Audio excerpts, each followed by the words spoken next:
Hi, my name's Claudia McNab, and I'm a board member with the Charleston Horticultural Society, and I'd like to welcome you to my garden today. And we've lived in this house for about 6 years, and we've downsized from a bigger house, but oddly enough, we've got a small house and a big garden. And I wanted to show you a little bit of our front yard. It's pretty busy here on this street. We've got a busy corner and a lot of people that go by. And I try to keep it neat. I try to have something blooming most of the time. Of course, today there's nothing blooming. And then trying to keep it neat and tidy. And I spend most of my time in the backyard. And that is where the party is. So let's go to the backyard. Out here in the morning, we drink our coffee, watch the birds go by. We've got a beautiful view of the Charleston Harbor, a little peek of the harbor through the end of the street, and we see our gorgeous live oak that we love and try to take care of and keep it nice and healthy. We've got a formal front garden. I've separated the garden out into little rooms, a separate little shady and sunny area where I do perennials. And then I've got a back garden that has vegetables and flowers and a little bit of fruit.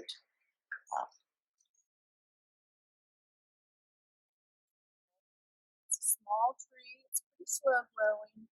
But look at the color on this. It starts out in spring with this deep rose, variegated with white. And as the season changes, it slowly changes the variegation. And it almost looks as if it has blooms on it all season long. It's wonderful if you can get some greenery like podocarpus behind it to show off the variegation. And I think you would love to have something like this either in a pot or in a shady section of your garden. I wanted to tell you how blessed I am to have such a brilliant husband who can do anything. If I show him a picture or draw him something, he can build it. He's built all the fences on the property. He's put in all the pavers. He's put in all of my walkways with my bluestone. He's also put in and built 2 tours that I love in my vegetable garden and the raised beds in the garden. Lucky me. One of the first things that we did when we built the garden was put in this beautiful podocarpus hedge. And it really gives you a sense of enclosure in the garden. It makes you feel more comfortable. And it also gives me my privacy, but it looks fabulous with a lot of different textures up against it. And one of the most fun textures are the farfugiums that are so popular now. That's one of the larger farfugiums, and then this is one of the smaller variegated farfugiums. I've got some orchids that come up in the middle of, hardy orchids that come up in the middle of those in the spring, and it's a beautiful contrast. I've got some of the soft caress mahonia that Brad talked about in his video. And one of my favorite plants is agapanthus because it's almost like a shrub because it's evergreen when we have mild winters. It has that beautiful strappy foliage that combines so well with the ferns. I do have a little Daphne here, and that's nice because it gives me such great fragrance early in this, probably January and February. One of my favorite ferns is these tassel ferns, and I've planted them. These are new hydrangeas that I planted last year, but the tassel ferns are beautiful texture and great contrast with that.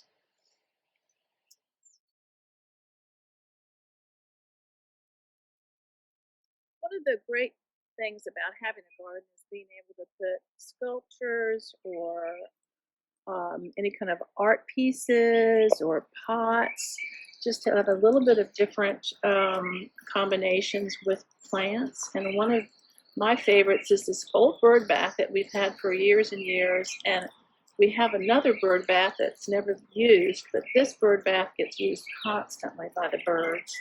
I love the texture of it, and I love it with the combination of the plants coming up around it. We've tried to do a lot of fun colors. I've got some drift roses, the white drift roses. If you have a small garden, you've got to make sure that you put plants in that give you a lot of color for a long time, because you can't have a perennial that blooms for 3 weeks and then have it be bare the rest of the year. This is the beautiful, popular sunshine ligustrum, that's chartreuse. I think every garden needs some chartreuse. This huge mass over here is oregano that I'm allowing to grow over the path. That's going to bloom soon, and the bees just love it. And as soon as it's finished blooming, I'll cut it back, and it'll be a little bit more in line with the rest of the garden. I've got a firecracker plant that bloomed all season because it was so warm this year. And then over on this side, my sunny side, I've got some more drift roses and the coral, and some miscellaneous, some annual vines for constant color, and some perennials. I've got phlox coming in, and I even have some herbs in there, some savories, and I've got some lilies coming up right now too. So I try to keep it so it have a little bit of color all summer long.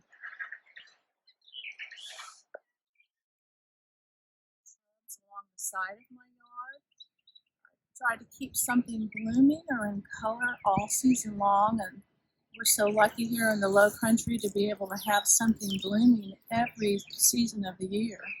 I've got camellias behind me. I've got some native oak leaf hydrangeas that start blooming now, and they'll bloom through May. I've got some beautiful ogons, Variegated, which ogon means chartreuse or golden, but it has a beautiful white flower in the early spring. Combines beautifully with the purple foliage of the laurel petalum, which has got that bright pink combination of flowers and foliage. And then also in the other times of the year, I've got camellias blooming in the wintertime, and then I have sasanquas blooming in the fall.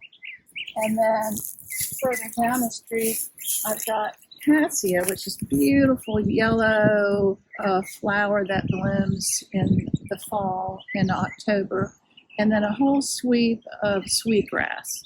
So this whole section, there's something hopefully that we can see that's blooming all the time. And the only perennial I have is my agapanthus that I like so much. But I'm not out here deadheading. I'm not pruning much. I just water it and fertilize it and hope that people going by can enjoy it.